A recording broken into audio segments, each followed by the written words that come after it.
Good morning, good afternoon, good evening, wherever you are listening from, and welcome to 1% Better, where we take a look at hidden stories in sports. I'm Xylon Felix, and I'm joined, as always, by Dr. David Lipman. I got a medical question for you. I think I've asked you this one on the podcast before, but I think we have had many new subscribers to the podcast, and I think people will still find it useful. What muscle in the human body never gets tired? You've definitely not asked me this. I feel like I have. I feel like you should know this. Very easy. Haven't. People never think of it as a muscle, and you told me that it was a muscle. Actually, you're talking about the heart, right? Yes, that's correct. Well, okay. Well, it's not strictly accurate. I was going to say I thought the answer was heart, but it's not strictly accurate because the heart does show levels of fatigue. Like if you take an echocardiogram, so like using an ultrasound, a cardiac ultrasound, if you do that, how it pumps shows signs of aspects of fatigue, say post-marathon. I guess it's relative to other muscles because if you're doing 100 bicep curls, your bicep gets tired very, very quickly, whereas the heart never stops until you die, I guess. Yeah, it's very true. It is very true. So, yeah, it's interesting. I mean, we could go into the cardiac physiology a lot, but that's not what we're here for. But thank you for the question, mate. Definitely not one you used before, so well done. People are here for one thing only, London Marathon, sub 2 hour. We're going to get to it. This is what everyone's tuning in for, but we've got so many other goodies for you coming up in this episode. A big thank you to Precision Fuel and Hydration for supporting this podcast. Last weekend was a huge weekend for their athletes, as tend to be from now through September. It's a very, very busy time for them. Have you been following the progress of some of the athletes they sponsor? Yeah, for sure. So, I mean, things that caught my eye that we'll chat about, specifically Hayden Hawks in the Canyons 100K. So he got a golden ticket there, so we'll talk about his performances. Chris Myers, previous top 2, I believe. He was first even. Yeah, I think he won it at Western States. He won Mount Fuji 100 mile because he's not doing Western States this year. And then in London Marathon, Hugo Fry, probably everybody's favorite influencer runner, and coached by Mario Frioli, ran a very small PB in London, had a tough day. And then Rose Harvey, somebody I sort of know a little bit and share a physio with. She kept second Brit and got, I believe, 9th. We'll talk about that later, though. So big weekend for Precision. If you want to be like those athletes, do follow the link in our show notes. That'll automatically apply your discount for you. It will also send you to either the fuel and hydration planner or indeed to book a call with the team at Precision, which is free. That discount is 15% off your first order. If you want to just use the code, it is BETTER20 or 2026. BETTER2026, and BETTER is all caps. Apologies for my voice. It is being held together by strepsils, lemon, honey, ginger tea, and everything of the sorts. I did not sleep last night because we have a new puppy that arrived yesterday, and I'm solo parenting at the moment, and Willow needs to go outside every hour and a half throughout the night. So I slept for about 4 hours last night. And I don't know why. I lose my voice when I don't sleep very well. It happens to me. Yeah, like clockwork. It's unbelievable. So needless to say, my routine has been disrupted. I haven't been training much. I've missed a day or so with my rehab work so far. Hopefully I can put it to sleep a little later on again and get into it. Right now, she's lying on her back next to me, legs up in the air, fast asleep, but she's not going to last for this whole podcast for sure. So you'll probably hear her crying a little later on. What's happening with you? I heard you were flying around Richmond Park, if my sources are to be believed. If by sources you mean me, then yeah, sure. No, it's I got out for a bit of run. I was feeling pretty good, and yeah, for whatever reason, I mean, we talked last week. I said, following Mario Frioli's advice, took the headphones off, ran Saturday, ran way too fast. What I decided I didn't do that again this week because I also then ran around Richmond Park last weekend and had this Achilles that was, just was telling me like, hey, be careful. And I thought, okay, well, I reckon that Sunday was okay. It was a Saturday that set it off. So did my easy Saturday, and then Sunday went around the park and was feeling really good. And was listening to music, not a podcast. Again, like lessons to be learned. If you want to run slowly, don't be listening to music and don't be sans music. Anyway, and got moving, got rolling around Richmond Park. I think I averaged 4:30 per kilometre around Richmond Park or thereabouts. So it's pretty good with some climbing in there. So felt good to be moving quickly. I had delusions during that of like, do I want to become, this is like pretty good. Do I want to do a bit more of this? And then I was like, I don't think the Achilles is going to be super happy if you do that. So, but positive and happy to have done that, and it's pulled up okay off the back of that, which is good, and progressed things in the gym yesterday, and yeah, so all's looking up with my training, mate. So pretty happy. I presume you were using your Stride power meters. I've popped mine onto my shoes for my walking and used them this week for my first walk, and just had a brief overview at the data, but looking forward to doing a deep dive as I continually have walks and can compare them to each other, especially with the bio work as well as we're about to progress to phase 2 post my L5S1 spinal fusion. By the way, Stride, who is a partner to this podcast, a few weeks back we mentioned Project Stella breaking a record at the Speed Project, and they were using Stride. Do you have some more insight with regards to that? Yeah, well, so they released this. They released the data. I spoke at the time and said I'd love to see that, and they released a series of blogs. I'll link them in the show notes, but just interesting looking at different things. Like, so one of the aspects was strategy and pacing strategy, and that's something that I find particularly interesting in these sort of races. So that's worth a read, and then you can really see in some of the breakdown there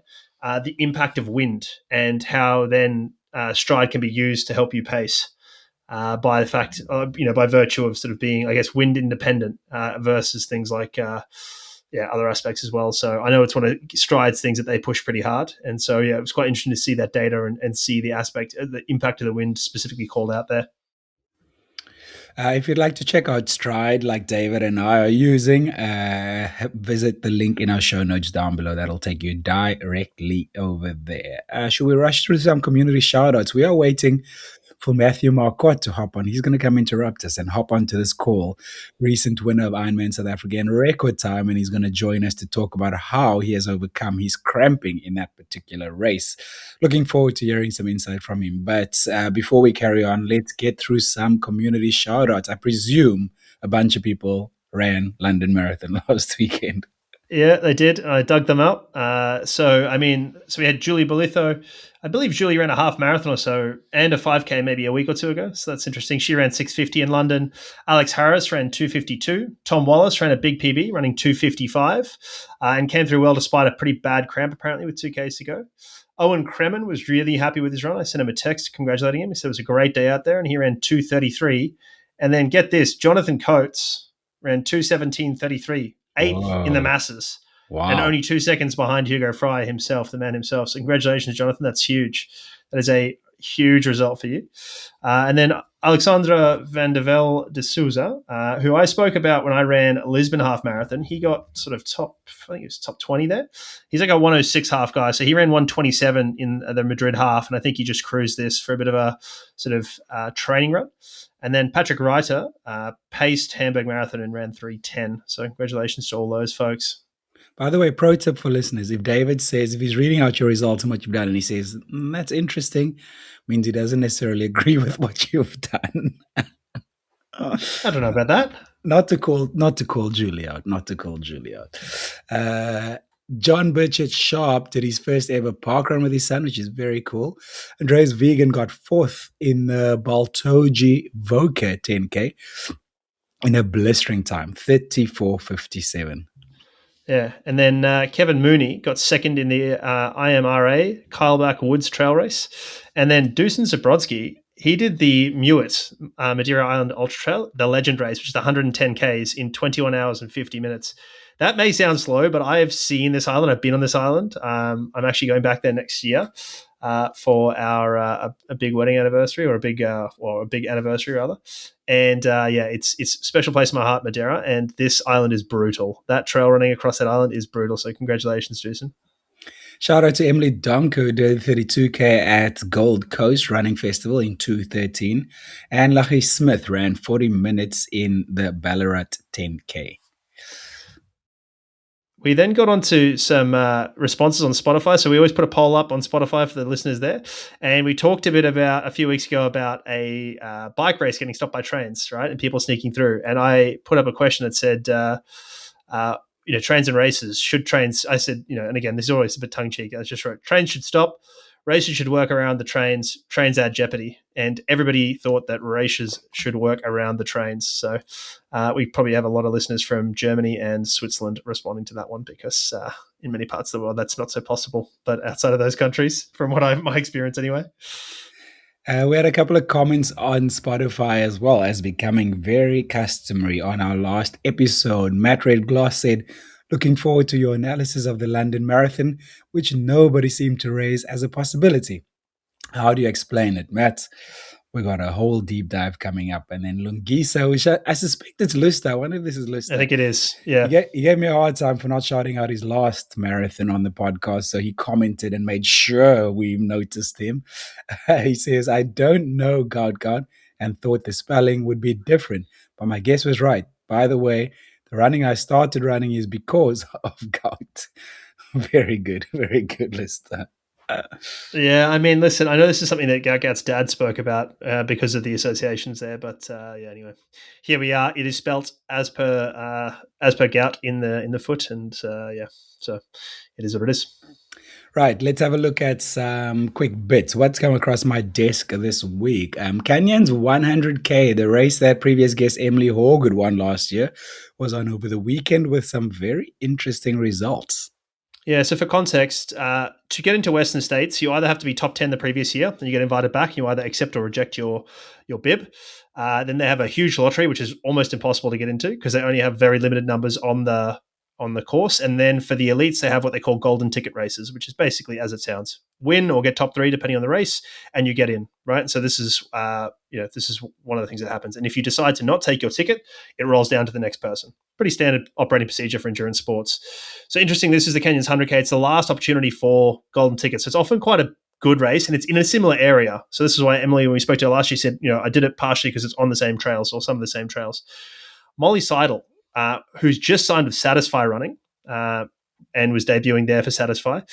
She's also sponsored by Celsius Energy Drinks, which is hilarious. But anyway, she got third in the 50K behind McKenna Morley, who ran a course record, and then Lauren Gregory. So that was interesting just because we've spoken about Molly quite a bit on the podcast, spoke to Mario Frioli about this, and she's, I believe, going to be running Western States 100 as well. So she's obviously in a tune-up for that, and so it'll be interesting to see how she goes there. Pretty excited to watch that. They've got I think the full women's top 10s returning, and like 8 of the top 10 men are returning, which is great. Really interesting. Previous guest Dan Jones is returning. I sent him a message this morning about it, so that's exciting. But then we had the 100K, the golden ticket race, and the last of the season. This is the last one. So we had Adam Peterman win it, and so Adam's previously won Western States, so he's going back to States, which is cool.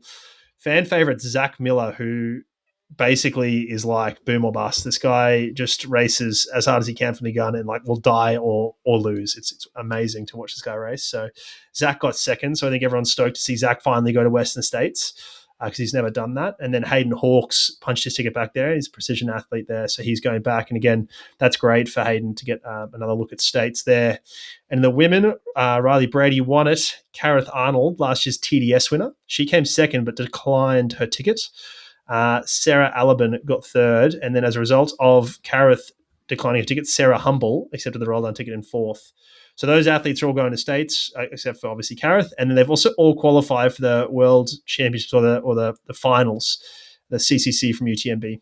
So that'll be interesting to see if they decide to take that entry, which is much easier to get for these athletes. So and it's a much bigger race, so we'll see. It's a different type of race. It's not, I would say, not many people succeed at both. Should we touch on a bit of cycling news quick before we get to some track and field news? Liege-Baston-Liege, one of the monuments, took place last weekend. Tadej Pogacar won the men's race. Demi Vollering won the women's race, 2 of the outright favorites. I am very torn with regards to Tadej Pogacar. I think I've said on this podcast before, with regards to his results. At one point, we are witnessing a generational talent, one which we won't see for a very long time. On another point, I'm really tired of him going off the front winning races solo. It makes for really boring television.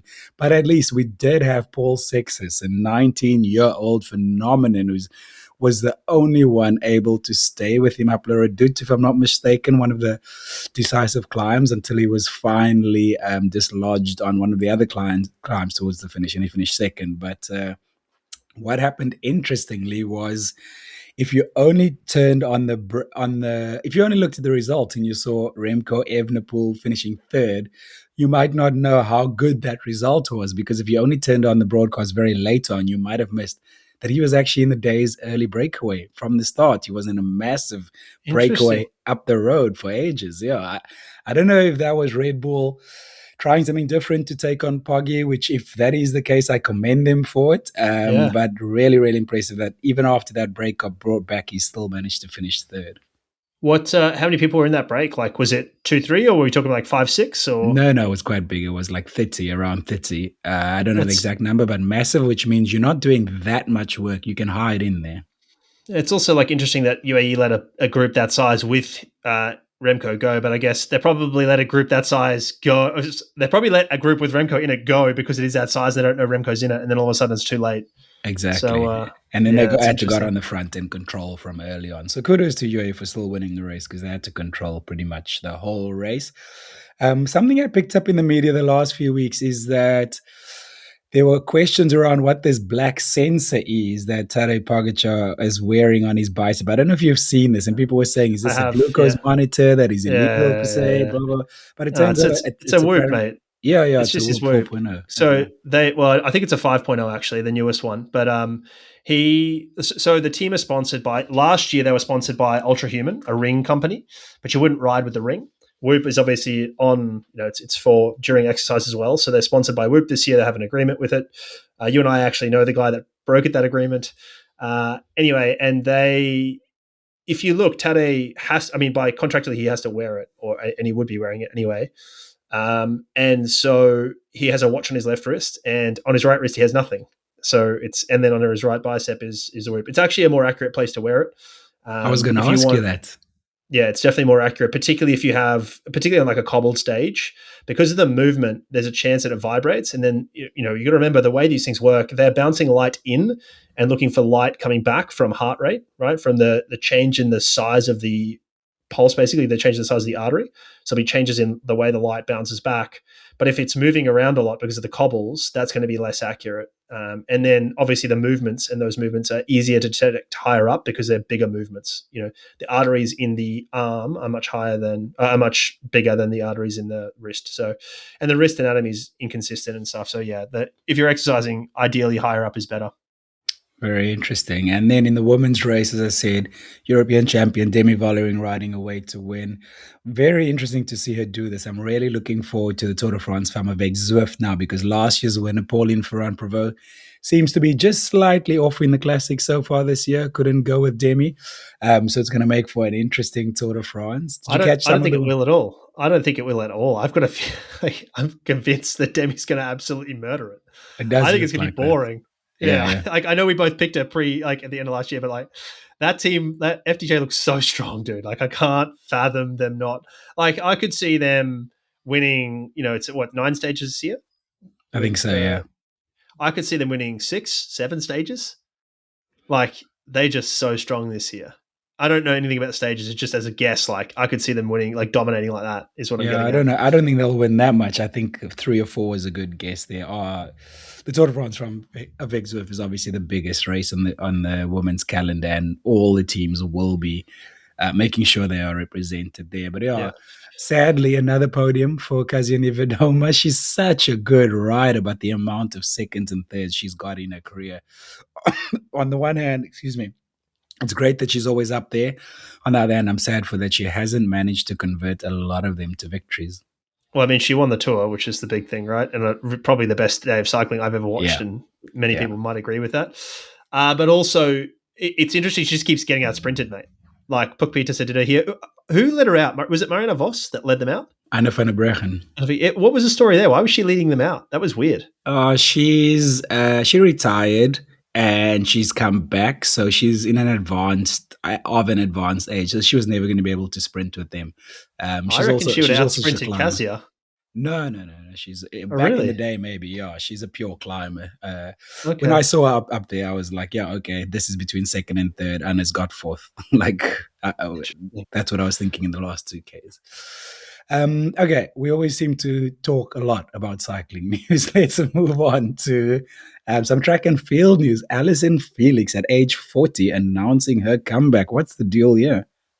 she announced her comeback. So she retired in 2022, but she's now targeting LA 2028. And I think, well, from everything I read, this was really around it being a home Olympics. She's like, I went to all these Olympics, and it was always a big pop when you walked in the stadium as a home fan. So she wants to experience that. She's from LA. It's not just I'm an American, I would be at that. It's like I'm from LA. So there's added thing there. So she'll be 42 at the time, and it would be her 6th Olympics, which I think is going to be one of the few people to go to 6. I'm sure there are a bunch of people who've been like 6 or so who are, say, table tennis players or something like that, or archers, where it's a little bit easier. You physically decline less. But for track and field, I know we spoke to Lisa Waitman. That's it. Sorry, thank you. I can't believe I blanked on her name. So Lisa Waitman, who was trying to go to her 5th, and that would have been a record. So at least for an Australian. So this will be big if she goes there. She's easily the most decorated track and field Olympian. She's got 11 medals, 7 are gold. Wow. So 6 of those are relays. And then she won the 200 in London, 2012. And then she's got silvers and bronzes from a couple of individuals. I think the 200s and 400. So 100s. She's got a 4x1. Anyway, it doesn't matter. Point is, she's got a bunch of medals in the sort of sprints between 1 and 400. My guess here is she's going to target the 4x4, I'd say that's probably what she's going to target. I don't think she'd make the 4x1 anymore. So my guess is she's going to target the 4x4 and hope to make it there, maybe as an alternate, right? So you get, she might make it as the 5th or the 6th runner, because you can change runners for the final. So I think she might do that. That would be her hope, but she has to basically do well enough and then do well enough at the Olympic trials. But she's also not going to go to Europe to race, I was reading, because she's got two sons, one who's 2 and one who's 7. She's not traveling to Europe to do the scene. So for her to get good racing is going to be quite difficult. And it was also interesting, during her career, she famously didn't even take vitamins because she's worried about a positive doping test. And now she's basically going to do all the things for science she can to try and sort of stay up with it and sort of compete, and talk about being inspired by people like LeBron and Tom Brady, so and who take that sort of approach. But it's interesting because I often think that you don't appreciate that stuff until you're old. Like when you're young, you're just like, I don't need any of that, so none of it works or whatever. And then you're old, you're like, actually, this is really helpful. So we'll see what ends up coming of it for her as she goes with it. I think this is great, and she said that success and failure wasn't about making the Olympics. Failure would have been not trying. So I think it's a good take, and it's it's good to attempt, and I think it gives her something, I guess, to shoot for and puts paradigm around her life and that sort of thing. But if I had to take a bet on this, I don't think I'd be betting on it happening. I think she's at best a relay alternate, but more likely not going to happen. She'd have to come top 4 or 5 in the trials, and like the US is strong and deep in that 400, and then you've got people like Athing Mo who might run a 4-8 double. It's foreseeable, or an 8 and then the 4x4 double. So Gabby Thomas as well could do the 4x4. So I don't know. I'm always fascinated by athletes who are top of their game retiring and then later on in life deciding they want to come back. I just mentioned Anna van der Breggen there, and I think there's context for each situation. Like in Anna's case, she was a director in the car. She looked at the athletes and she thought, I could still compete. Also, in a time where, she can. Also, deservedly so, in a time when women's cycling received a massive influx of investment, and she was one of the early athletes who built the sport up to that level. So fair is fair, and she probably deserves to be compensated for that. But it's also, I agree with that, but it's also, there is a talent. We talk about like a lack of depth in women's cycling a lot without wanting to be negative. It's the reality of it. And so she is actually competitive. Yeah. Like she got 4th at Liege-Baston-Liege. That's better than a lot of, say, 19, 20-year-olds. So it's very different here. If there was another example given, I apologize, I forgot the name of it, but there was a lady who ran for Slovenia in the 2004 Olympics, I believe, who was like 45. And she ran in like the 200, but she ran for Slovenia, having run for the US previously or run for someone else previously, Jamaica or something. And the author made the point that Slovenia is not exactly a strong team to make in that race. And I think if Allyson had decided to defect countries, or if she was already at another country, that it may be a much easier team to make. But to make the US sprint team, it's like them and Jamaica, and then everybody else by I don't think we're going to see any. I don't think we're going to see it just because of that. I think it's just like a really hard team to make. Joining us now is Matthew Marquardt, the professional Ironman athlete who recently won Ironman South Africa in a record time. Most interestingly, though, Matt has repeatedly struggled with cramps and cramping in his races. I even heard Joe Skipper talking about it in his post-race vlog where he was like, Matthew's one of the most underrated Ironman athletes right now, but on the run, I knew he struggled with cramps sometimes, so I kept going in the hope that he'd cramp up, etc. But we're here to talk more about that. Yeah, so I guess like for some context for listeners, generally cramps happen later in the race, as Joe was alluding to. So it's a classic thing is that you cramp towards the end, but you were struggling with them early in races, and they Mhm. often settle down during the race. So you cramp coming out. I remember watching you cramp come out of the water. I'd see you cramp early on the bike, those sort of things, which is very atypical. Um, and so it's something you had issues with, but not in training. Is that all Yeah. correct, Matt? Yeah, I mean there's obviously slight layers to it, and there were certain circumstances under which I would cramp in training. But again, like it was always very atypical. So um like when I would cramp in training, historically it was like after a heavy day of travel or after like a deload of some sort that would kind of just like come out of nowhere. So it was always like there's always the situations where like quote unquote I wasn't taking good care of myself. Like I don't know, I was super dehydrated from travel or I had just been sitting around for a long time, and then like I would sometimes cramp only while running during training. And but then like that was something that I kind of think with hindsight has been a separate topic than or a separate problem than what I was having during racing. But yeah, like what was so bizarre about it throughout all of this is that it was it was very predictable Mm-hmm. and that it was always within 5 to 7, actually probably 3 to 7 minutes of getting out of the swim.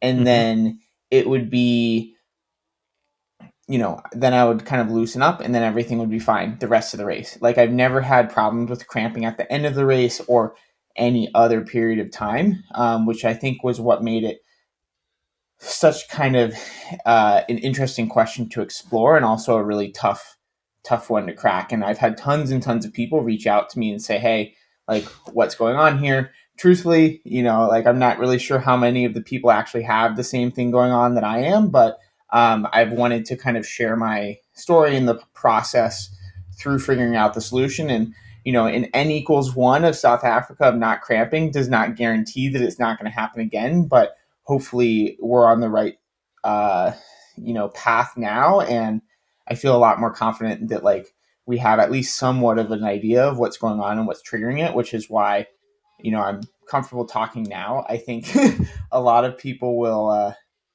talk about things or give hypotheses when they don't really know the answer, and so I've been very, not that I've been hush hush, but I just have been hesitant to really kind of say this is the answer when I haven't necessarily even felt like I knew the answer until hopefully now. So Yeah, I think just for listeners, like when we talk about cramp, we see what happens, which it all looks the same, right? So what we call phenotype, which is what it looks like. So blonde hair is a phenotype, right? The genetics of that look different. So a cramp phenotypically looks the same. The muscle spasms up and we can't do a lot and we stretch and it settles down.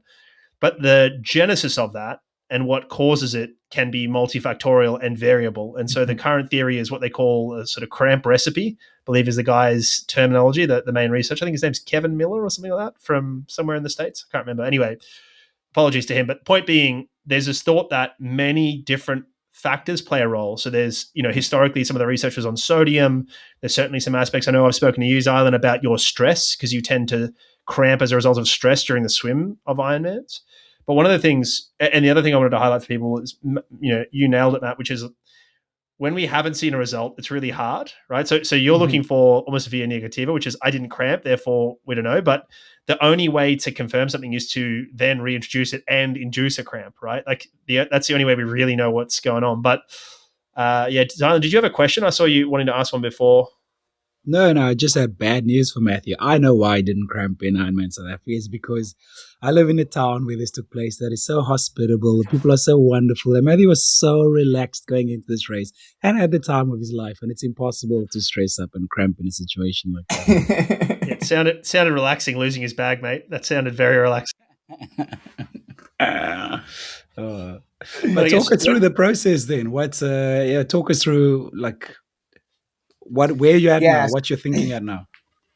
Yeah, so the whole backstory is, so I mean, I think most of you know, but maybe not everyone. I started triathlon in 2021. I came from a swimming background, and um, for the first 3 years of my career, never really had cramping problems. As I mentioned before, like there were sometimes scenarios in very specific situations in training where I would sometimes cramp when running, but like I never had problems during races. And then out of the blue, at 70.3 Worlds in New Zealand in 2024, I had my first, we'll call it an episode of cramping. And at that point, it was like super debilitating. I got out of the water, could barely walk, and then it took me about 2 hours or so of soft pedaling on the bike to really kind of loosen up and kind of even be able to perform a little bit. And so at that point, we obviously like we can't have that happen. And so we started thinking through different scenarios, and thankfully I had like 3 years of races and whatnot to kind of look back on. And we thought maybe originally New Zealand, maybe it was a wetsuit thing, because most of the races I do are swim skin. New Zealand was wetsuit. So we thought like, okay, maybe that's going to be the problem, or maybe that was the trigger. Because obviously a wetsuit impact puts different forces on your body, changes your body position in the swim. And so that was the first hypothesis. Then we get to Ironman Texas in 2025. And that's a race I've done many times. It's a warm water swim. It's an Ironman distance, so it's not like the swim is like incredibly strenuous or high intensity. And like it's a swim skin race, and so we use like a slightly looser swim skin, slightly looser tri-suit, and was really kind of hoping that that would be the solution. And unfortunately, I cramped again and had like another big problem that took a long time to recover from. And so that was kind of, I think, a really big, I wouldn't call it a dark moment, but that was certainly a big letdown, because it was like, okay, we don't know the solution to this. I don't really know where to turn at that point. And at that point, actually a teammate reached out to me and said, and he's a specialist in something called active release therapy. And he's like, and we talked through it, and he's like, hey, I think that this might partially be like a nerve irritation problem where, for those of you that don't know, you have like kind of in your legs, in your quads, which is where I was cramping, you have multiple different muscles, and going between those muscles are kind of like your nerves and your vasculature. And one theory, at least the part of the theory with like active release technique, is that over time you can develop scar tissue and kind of adhesions between those different muscles, and that can then kind of irritate the nerve. So instead of, when you contract your muscle, instead of that nerve gliding nice and smoothly between the muscles, it's almost like sandpaper, if you will, or or the nerve doesn't glide and it gets tugged one way or the other. And so the thought was maybe that was causing it. And so did a bunch of active release therapy. And interestingly, I do believe that has actually helped prevent the cramping that I was getting after like long days of travel, things like that. So that kind of solved part of the problem. But then unfortunately, I went to 70.3 St. George, still cramped there. And so then again, it was like, okay, well, this is happening in a half distance and a long distance. And if you haven't gotten the theme yet, like this has all been trial and error. And I think the most important thing with doing all of this, when you have something that you really don't know what is causing it, is to go a systematic approach and try and only change or adjust one variable at a time. And so that kind of happened naturally throughout the season.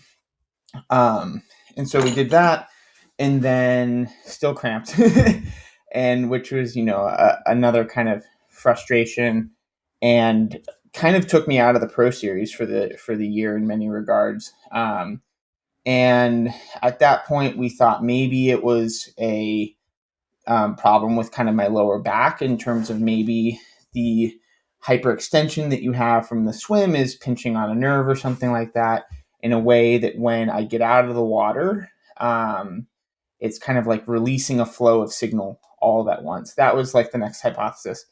So we did a lot of work to improve my body position in the water, and that also didn't work.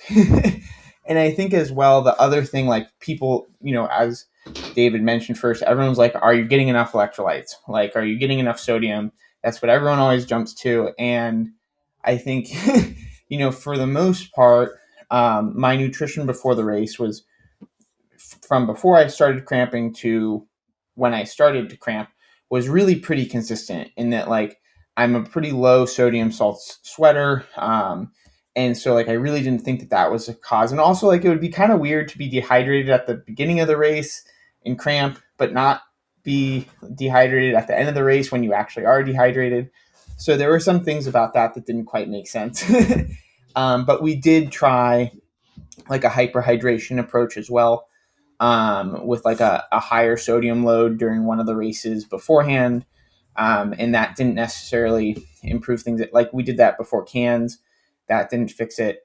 So the sodium thing was kind of out pretty early on. And then I had a couple other notes of things that I tried. And then, yeah, we also like tried like massage and dry needling for kind of my lower back, as well as like my quads, to see if that would help. Unfortunately, that did not necessarily cause any like significant improvement. And then there's also other things that we tried as well, like on the swim. Normally, I'm kind of a person that sights every 2 or every 4 strokes, because especially when you're in like a pro, kind of the pro pack, pro dynamics, I think it's really important to make sure that you're following the group. And so sighting a little bit more often, while that uses a little bit more energy, you can also kind of save energy by being able to stay in that slipstream a little bit better. So then at Lake Placid, which has a great swim course where you need to sight very, very minimally because there's a wire under the water, that like I tried to sight as little as possible, and that didn't help either. So, like through all of this, we were systematically trying one thing after another.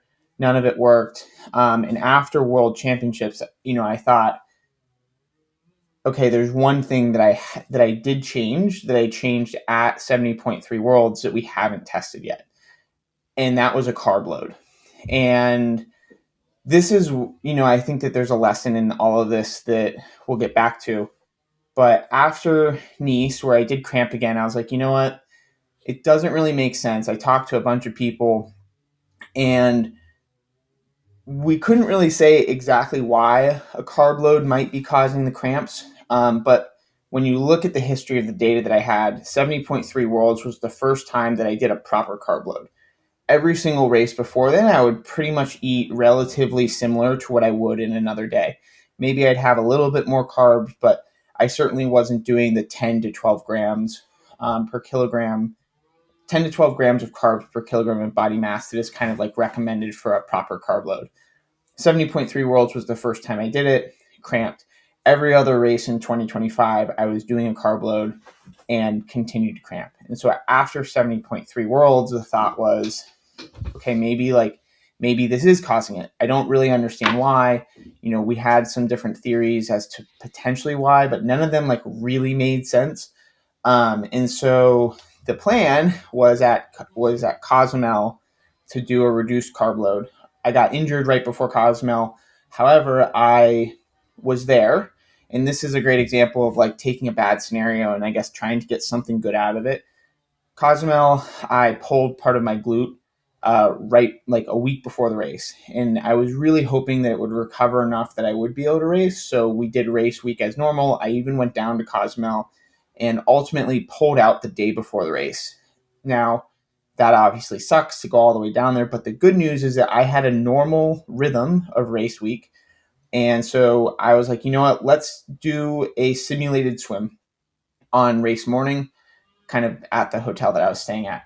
And we're going to do a reduced carb load the day before and see if that has anything. Obviously, a simulated swim is not the same thing as a race environment, but like you got to take the best of what you can get sometimes. And so did the simulated swim, got on the bike, pushed the bike hard, had no cramping. So that was like, I think the first, really, I guess, bright spot in all this is like, okay, like this isn't perfect, but maybe we have some sort of a signal here that this is causing it. And so Ironman South Africa went there and was like, you know what, this is not a pro series race. There's really pretty low stakes overall in this race for kind of the whole trajectory of the season, which was part of the reason why I chose the race. Actually, that was a big part of the reason why I chose the race, is that if I did poorly there, it would have very little impact on the rest of the season. And so I was like, you know what, let's just give it a try. So we reduced the carb load to only about 7 grams of 7 grams of carbs per kilogram of body mass over the course of the entire day. And sure, like I felt much better the morning of. In the past, I've kind of felt like my legs have almost been not quite swollen, but that there's been like this feeling of pressure within them previously when I did the normal carb load, and didn't have any of that. And then obviously, the main key was I got on the bike and was able to go off and do my thing without cramping. So that's what we're going with for now. We'll see. We'll continue that for the rest of the season and, see how that goes at the next race. But I think it's certainly like very interesting that it appears at least that doing a excessive carb load might be triggering this. But that's kind of where we're at right now. And it's a simple thing. And I think, one of the big morals is if you have all this data, like it was like, in hindsight, you could argue it's very clear that the carb load was partially triggering it, because like there's a very discrete cutoff. Like 70.3 worlds was the first time I did a carb load. That's first time I cramped, and I cramped all the way after that. But I think in many ways it was like, how could this be causing it? And like carb loads are proven to be beneficial for performance. So like I think throughout like last season, there were times where I thought about it, but I was like, like, do I really want to like risk this? Because like I didn't necessarily want to sacrifice that from a performance standpoint. But then obviously it got to a certain point where I felt like I had ruled out pretty much everything else.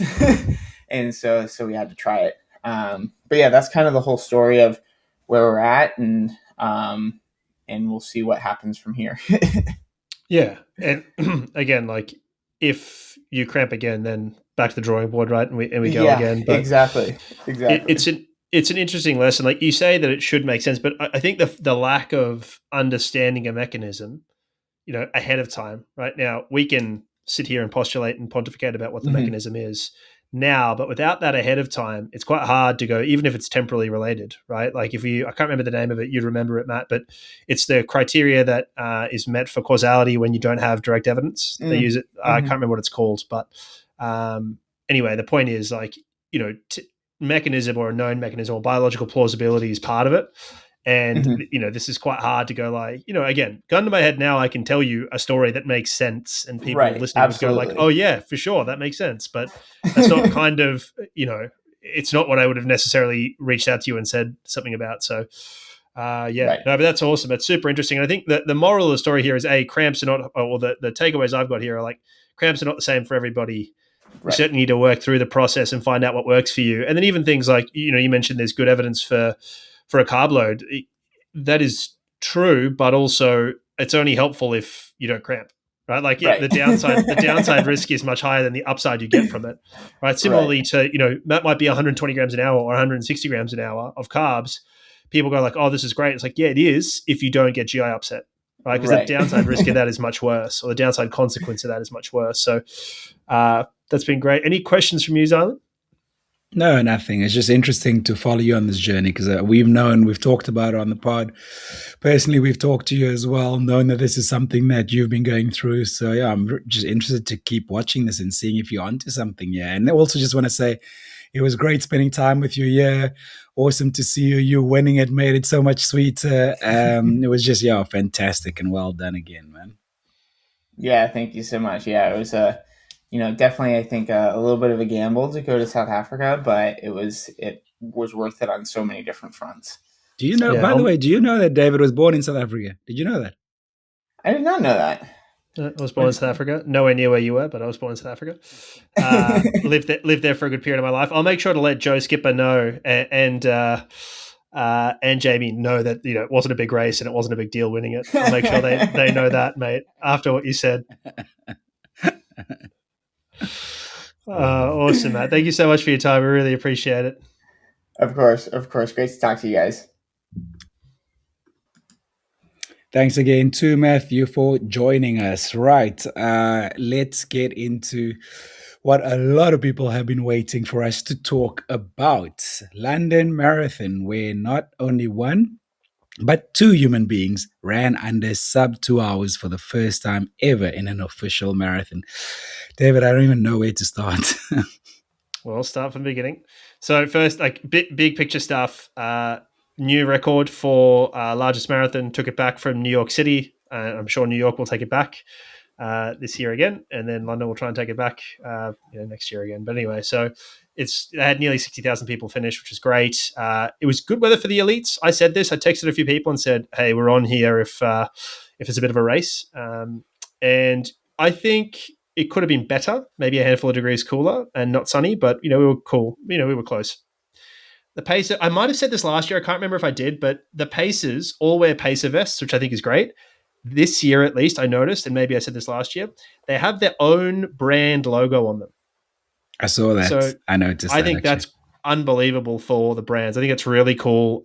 Otherwise you're asking people to have a conflict. I just think it's great. So I think that's really cool, and commend the London Marathon for both of those things. I think the commentators I got were actually pretty good this time. And again, I throw a lot of mud at commentators. So credit where it's due. They were pretty good, particularly about tempering expectations rather than just overhyping things from early on.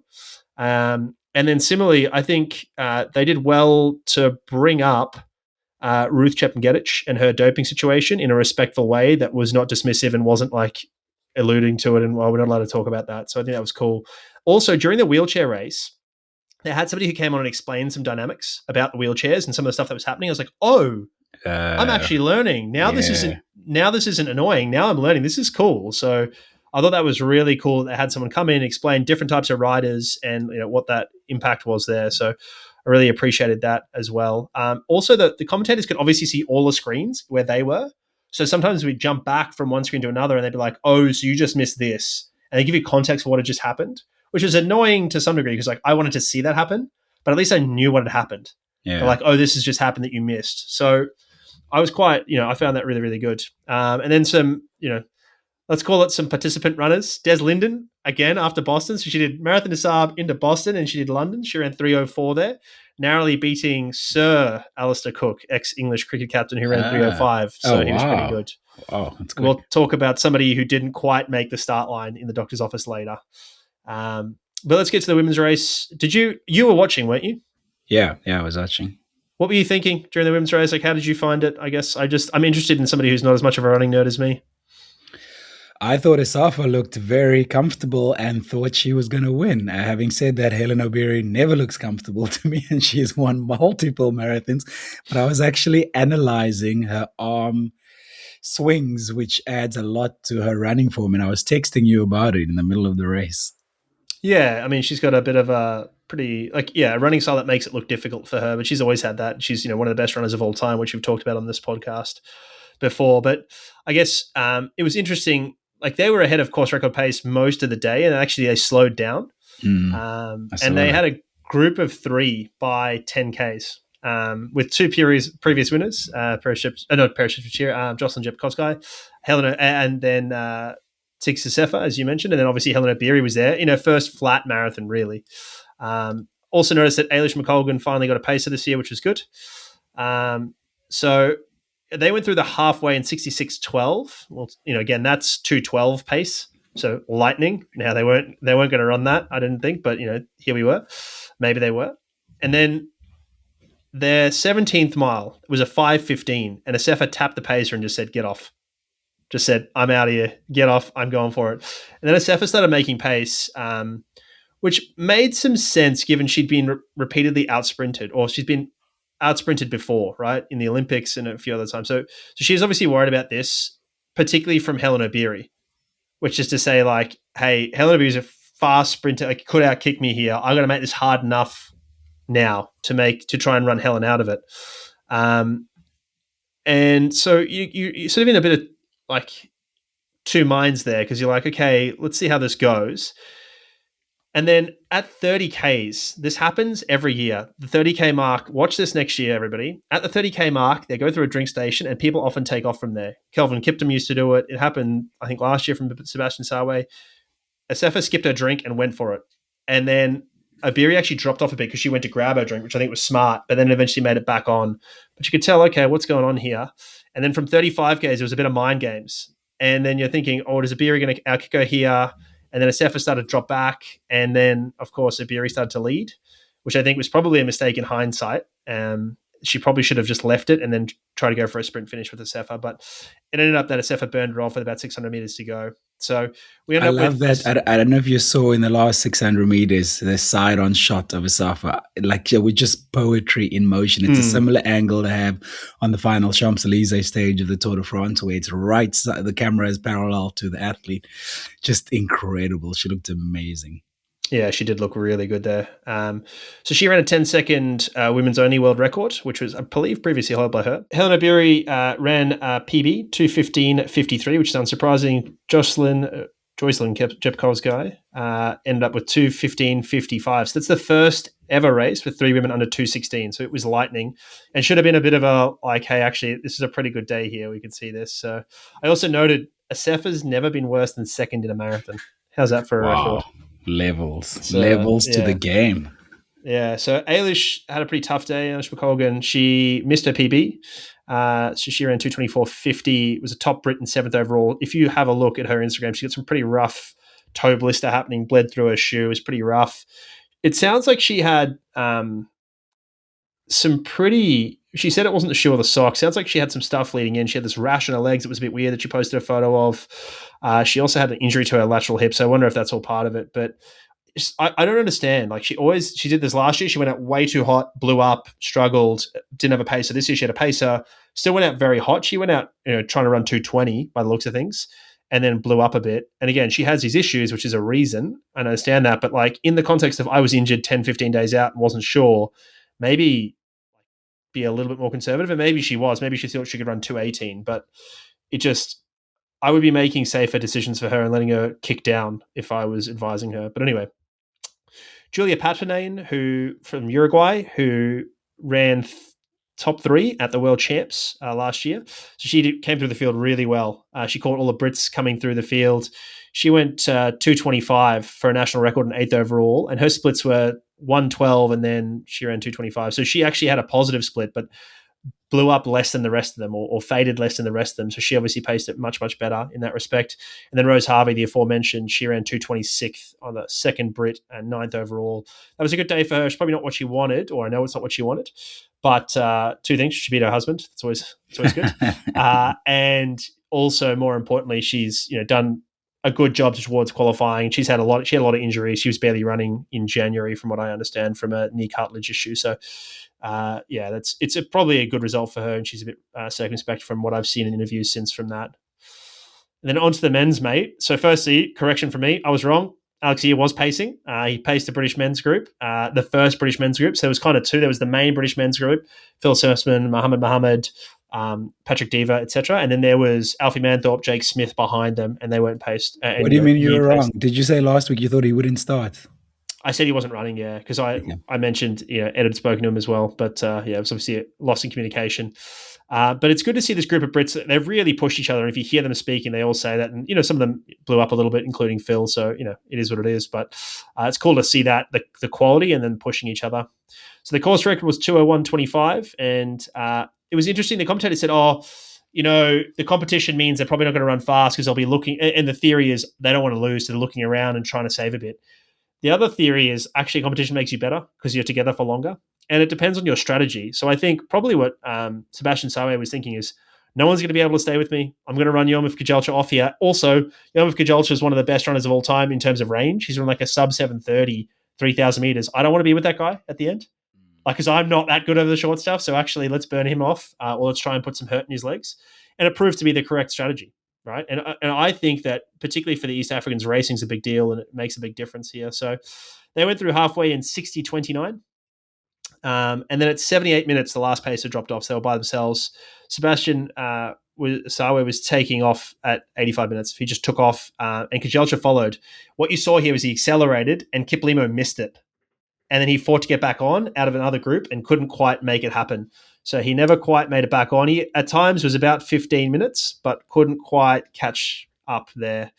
Then as I was watching, I saw Emanuel Petros, who'd obviously blown up at some point, was jogging, looking pretty sad. And Patrick Diva came through him and passed him, and Mohammed and Lynch from Ireland as well passed him at about 1 hour 50-ish. So in the results, we saw, obviously the big thing, Sebastian Sawe ran 1:59.30. I also noted, and so that means that he ran a 60.29 and then a negative split of almost 90 seconds. So he ran 59.01 second half. But again, if you look at some of the historical stuff, this has been happening in London. If you go back and look at Kelvin Kipton's run there, he ran a 60-minute flat second half to run 2:01 there. So this is like a bit of the way that they seem to be running London, or they have been, at least tactically. But I also noted Sebastian Sawe undefeated in marathons. He's 4 from 4. So 2 Londons, a Berlin, and Valencia. So it's pretty impressive. Is he going to be the GOAT? Is he going to be the next GOAT? Well, we're going to talk about this. There is no next GOAT. GOAT by definition is greatest of all time. Listen, meet us on Instagram. Definitions don't matter. Anyway, but I also, obviously, Kejelcha ran under 2 hours. So he's 1:59.41 on debut. So I also noted him. He's never run a 2-hour marathon. So that's pretty wild to think. Kip Limo ran under the previous world record as well, ran 2 hours and 28 for thirds, obviously the fastest 3 people we've ever seen. Amos Kiprito came 4th, and he ran 2:01.39. Now, if you look at prior to that day, the all-time list of marathon times, he would have tied Kipchoge's 2018 Berlin, which would have put him 4th fastest ever. So now there are 6 times ahead of him with 5 men ahead of him, even though he only came 4th on the day, which is wild to think about. Tamarat Tola, who won the World Championships, he got no real TV time, having run sub 2:03. He ran 2:02.59, which is wild. Is he the Olympic champion? He might be the Olympic champion. He's certainly the world champion. So It's crazy to think. I think he was the Olympic champion. You might be right. So crazy to think. So Peter Lynch from Ireland was 9th with a national record at 2:06.08. Mohammed was the first Brit, ran a PB. He was 10th. And he ran 2:06.14. Patrick Diva, who ran a PB 2:06.18 for 11th, second Brit. And he's also, a little while ago, got upgraded to 3rd in New York City after someone got banned for doping. And that was scratched off. They're also, Mohammed and Patrick Diva, are now 2nd and 3rd all-time Brits. So that's pretty impressive from them. And it speaks to how fast the day was. In terms of Phil Sessman, I know people are interested. He ran 2:08.41, was a little bit disappointed, but happy he didn't blow up as badly as last year. Alfie Manthorpe's been pretty funny, actually, post-race. Worthwhile going to check out his Instagram since racing. Has been some great posts. The blonde hair bugs me, Alfie. The blonde hair bugs me. Yeah, well, some real Eminem vibes there that he's going for, I think. So he ran 2:11.31, which is a great debut. Apparently, he collapsed at the line and spent 45 minutes in the medical tent. So he was on 2:08 pace, apparently, until 30K, and then a rough last 12K. Interestingly, I threw his heart rate data in here that I thought you'd be interested in here, mate. And you can see exactly what he's talking about. He has 5K splits here, and he put this all up on Instagram. All his 5K splits are pretty good, and then obviously they go pretty pear-shaped pretty quickly. But what you'll notice, his heart rate goes up and up and up and up, and then as soon as he slows down, his heart rate goes down. Most people would actually think, hey, he blew up, his heart rate should keep going up, right? But that's not what happens often, because you don't blow up necessarily because of your heart. So because you're running slower, then your heart pumps less frequently. So you need less blood, which is quite interesting. It's paradoxical to what some people might think. And some people might see that keep going up, particularly on a hot day, if you're really having problems with like hydration and cardiovascular drift. Just a quick question. Does the heart fatigue or not? We talked about this earlier. Callback, throwback. Nice throwback comedy. Yeah, nice callback. I'm surprised you listened, though, because you talked the other week about not listening during the podcast. So Jake Smith ran 2:12, was pretty unhappy, and probably justifiably so. He was probably, would have hoped for something better than that. A couple of Aussies, Tim Vincent ran 2:09 something, and Liam Buden ran 2:12. So I don't know how they would feel. They sort of fell off the back a little bit in some of their packs there. I did notice a few things. So I don't know if anybody else noticed this, but Adidas's singlet had some aero fairings on it. I threw a photo in here in the notes for you, mate, which is quite interesting. So they obviously maybe were part of the sub 2 or they're part of what happened there. So I've noted some thoughts here on the record.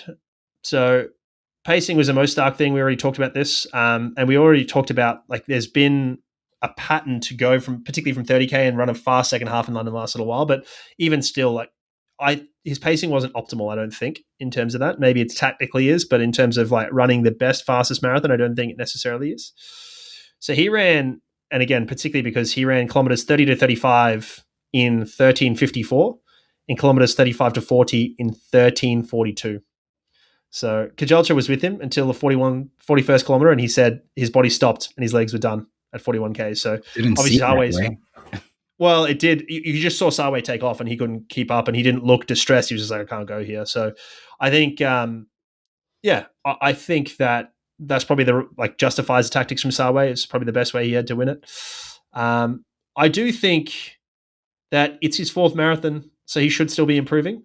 And again, thanks to Spencer Louderback, CMO, for pulling a clip for us and sent it to us of me saying post Berlin, look for this guy to run London next year. He's going to run a world record soon because that run in Berlin was 2:02 and super hot. So Yeah, you called it in October last year. You called it, man. Yeah. So and again, great weather pre-race helps. I think he could easily have run 2:01 in Berlin on a better day. So then again, you start thinking, okay, and maybe even sub 2:01.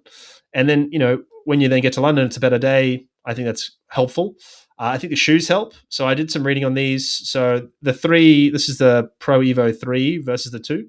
So they save, I don't know what his shoes weigh because it depends on the size, but their quoted weight is 97 grams rather than 138 grams, which is about 0.5% in efficiency. And I'm remembering efficiency isn't like pace. That is just efficiency, which plays into pace. We'll talk about that more. Adidas are claiming they're 1.6% more efficient than the 2, which is roughly 0.8% performance, right? So it's roughly a 2:1, which is around 58 seconds. So it's all starting to line up and go, okay, maybe this makes sense. He's obviously, most people would have seen his fueling. So he did 115 grams an hour, which is pretty crazy. He almost certainly didn't get 115. He would have had a little bit less. You don't drink everything from a bottle and everything from a gel, but even if he gets 110, he's doing really well. And I think, contrary to the commentators, I think racing's key, particularly because I think Sawe's strategy was to try and burn Kajalcha off. Interesting to listen to the whole time. I thought if Kajalcha was not there, I wonder if he would have broken sub 2. Exactly, and the commentators seem to think so, but it's often harder to run solo and push hard solo, especially when it starts to hurt. His coach agrees he's not at his potential yet, so sub 159 is definitely doable according to his coach.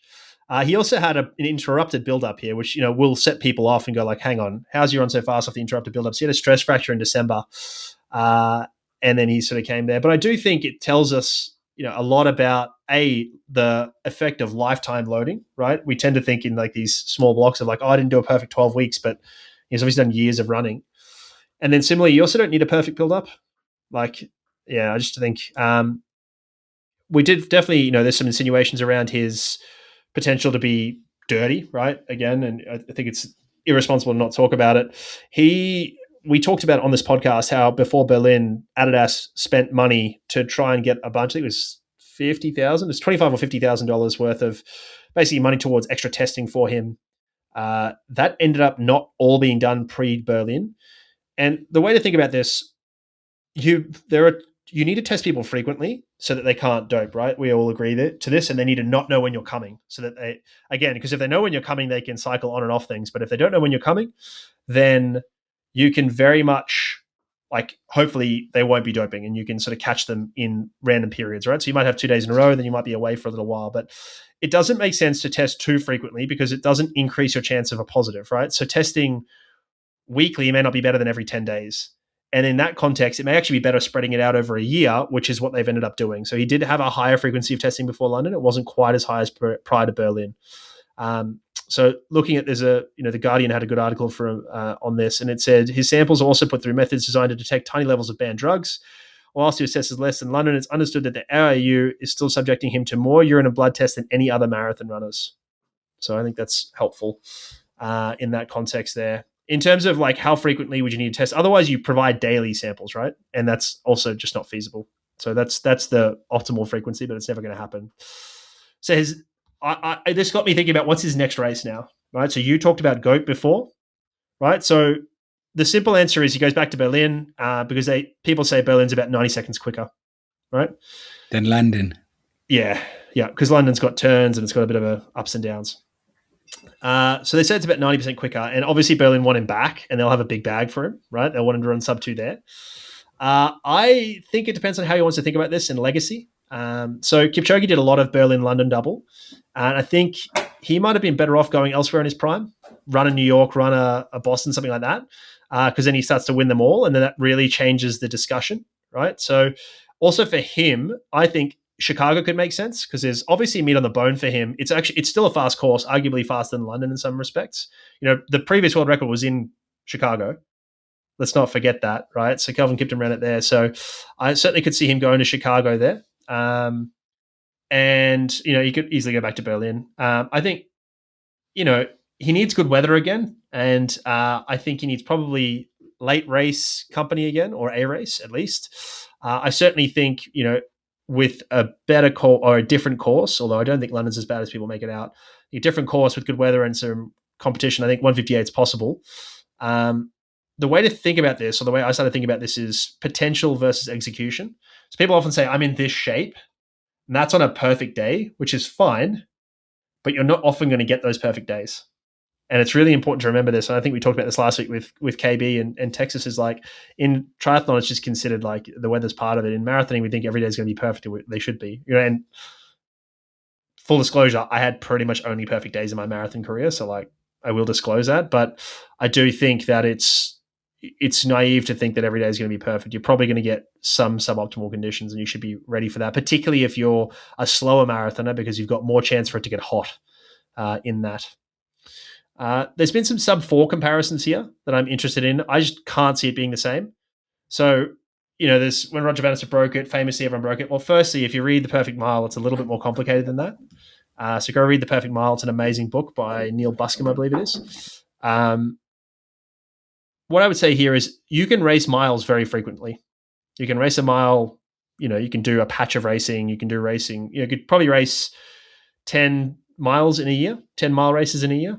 Maybe less, but I mean, that's much more than 2, right? Or 3. And there's smaller margins in the mile, but there are other factors that have an outsized role in marathon performance, like weather and nutrition, that really have to be in your favor.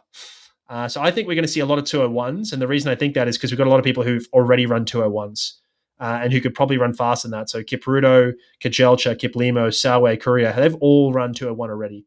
So I think we could see them get better. Again, remember, potential versus execution. Their potential is going to improve. They're probably all going to be 2-hour or sub 2-hour runners, physiologically, potentially. And then execution-wise, with these different courses or weather or whatever, no competition, they may end up running a bunch of 201s. So that's my thought here, is that we're going to see a lot of 201s, not necessarily many sub 2s for a while, depending on conditions. And again, I think Kajelcha and Sawe are both early in their marathon careers and could potentially run sub 2, potentially on not such a good day as well, again soon. I wanted to finish off this little bit on London with winners and losers from the day. This is something that sort of happens in other sports contexts. I think it's quite interesting. So interesting. I'm here for this. Yeah. So winners from the day: Sebastian Sawe apparently pocketed $1 million in a mixture of his win, the world record, appearance fees, and bonuses. And this would not surprise me in the slightest. Particularly, he would have had a huge bonus from Adidas. Yeah. And then held up his shoe and everything. Yeah. Yeah. Obviously, Adidas is a huge winner here, right? Nike were prepping us all for a sub 2, and then Adidas goes and does it. I think London Marathon, the thought that London wasn't a fast course and it's now the one with a sub 2 forever going forward, I think is helpful. I also think racing was a winner. Like we got to see racing, not time trialing, and I think that was kind of cool. Like, yes, you ran fast, but we actually got to see a race, and that's the thing I think that spurned it on. Losers for the day: Nike. Like, tough day, although they did put out a really good Instagram post as a result. What did they? Because I was saying, if I was Nike, I would be humble and I would say congratulations, and we made the world believe this was possible or something, because people are wrapping it around that they own this. They were the ones who are going to be that. Whereas I don't know if they ever said that. Well, they sort of made us think that. Here, I don't know if you can see it. Oh, it's going to be terrible for video. Anyway, it says, the clock has been reset. There is no finish line. Love it. Very good. That's good. Well very done. Good from Nike, but still a loser for the day. He still didn't get the sub 2. Well, it's not even like Kiplimo ran sub 2 in the shoe. He didn't. Yeah. So New Balance, loser for the day. They sponsored the race, in case anybody was interested in wondering. The most impressive run of the day in the New Balance shoe that I saw was Alex Yee. So, it's tough. Kajelcha, bit of a loser for the day. He got real Buzz Aldrin. Second man to do it. No one cares. There are so many memes going around about him being rough. second. Like, first ever marathon. You go sub 2 in your first ever marathon. You didn't win. You didn't break the world record. Oh, wow. Buzz Aldrin, mate. No one knows who you are. Second man on the moon. No one cares, unfortunately. Jacob Kibilimo, big loser for the day. Broke the previous world record. Didn't go sub 2. Unfortunate. And then Kipchoge. I think it's a real dent to Kipchoge's legacy a little bit here. Like, people are already talking about Kelvin Kiptum, and now, Kiptum sadly passes. Now all of a sudden Sawe's there. Kipchoge's still racing and running. Well, I mean, maybe he's running, not racing, but like, he's on his victory lap here. So yeah, it's I mean, again, it depends. Sawe, you've got to give credit to Kipchoge. He did it for a long time. Sawe's got another 10 marathons he's got to win for us to start talking about him in the same conversation. But I could see this guy going to a number of other marathons and winning them. And then, like, if I'm him and his agent, I'm going like, we got to go win the major marathons. We got to win them all. You've already won Valencia. You got to win you obviously got to win Olympic gold, and you got to win a world championships. But if you've got the full set, then it's a hard argument, or you're in the conversation. You do that if you're his agent. What would you do if you were his coach from a performance standpoint? Where would you send him next? In what respect? Like, what is performance in this? What are you talking about? You're talking about trying to get him to run as fast as possible? Yeah. Yeah, well, then it's Chicago or Berlin, right? That's pretty simple. But you've also got to do what's motivating for the athlete, right? So that's why I asked you what performance is. Like, I would be asking him what he wants to go do, right? So I'd be having the conversation around legacy with him and his manager around this, like, do you care about this? Is this something you care about? Because he may not. He may say, listen, I just want to go run fast. I don't care. I just want to train and do whatever. Fine. Also fine. Right? Not everything's about legacy and brand. And like, he's just made $1 million. Like, that is life-changing money for, in one day. So this is in addition to his contracts and all that stuff that he has in terms of like actual salary. So yeah, I mean, he may not be that motivated for that stuff. He may just want to run fast and like do his thing. So, he gets to choose. But yeah, that's the answer to that question. Is for legacy, I think he needs to go around, try and win other marathons. And I certainly think he has that ability. For his performance to run fast, yeah, it's Berlin or Chicago is the story, and you hope from there. Thanks for that. What a day. What a day. I was like texting our friend group and being like, we're on here. Wow, we're on here. This looks unbelievable. Yeah. By the way, apologies to listeners if you hear noise in the background. Little puppy Willow, as predicted, has woken up, and she's chewing on an empty bottle of water to keep her busy. They love chewing on empty bottles. Anyway, that's why I gave it to her. Yeah. But in terms of people asking, like, how is this possible? I'd say he was probably better than 202 previously. Shoes help. I think racing helps, weather helps, singlet helps, and he had a good day. Like, all those things came help together. Yeah. All came together for him to run what's probably like a 90-second PB.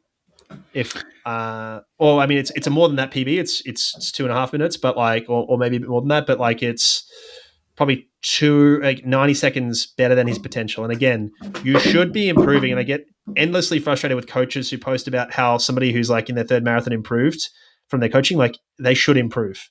People should get better over time, because you get better at just doing the race.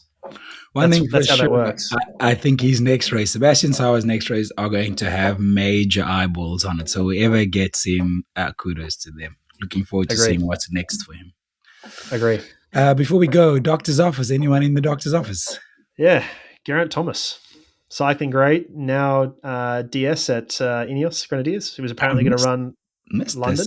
Yeah, he was keen to run London, and he was going to run it, and his brother had challenged him, and he wanted to run sub 3 and all sorts of stuff. But, like I often say about cyclists, the engine is huge. The chassis is not good, right? So we have a V8 engine on a VW chassis. Yeah. So he got a leg injury, suffered a setback in training in early March. That halted his practice. He's running for a fortnight, tried to come back and run 15Ks and couldn't. He's pulled out of London, 3 weeks out of London. So poor dude. So well wishes, G, and hopefully he gets better and can come back to London next year. But that's the challenge for cyclists everywhere. Tour de France winner. This puppy is now chewing on my foot, so I need to discipline him. We need to get out of here. Willow, no, go for your bottle. What are you watching, mate, this weekend? Formula One is back. Football, I think Man United's playing Liverpool this weekend, so that'll be a big one. That'll pretty much determine who finishes third or fourth. Anyway, Champions League is secure after Man United beats someone last night. Brentford last night. Okay. What are you watching? Mate, World Athletics Relays are on in Botswana this weekend, so worth having a watch. Wendy wanted to go to that. She wanted us to go to that, actually. Why did you say yes? Well, we've got a puppy. The puppy was coming, and she's in Kenya, so that would make things difficult. That would make it difficult. All right, before we get out of here, mate, show us the puppy quickly for those who've hung on. Oh, come here, little Willow. Come here, go. For those watching on camera, have a look at that cute thing. Say hello to the people, Willow. Little girl. Little girl. Giant schnauzer. Well, she's not so giant at the moment. But thank you very much, mate. We'll talk to you next week, eh? We'll catch you on the next one.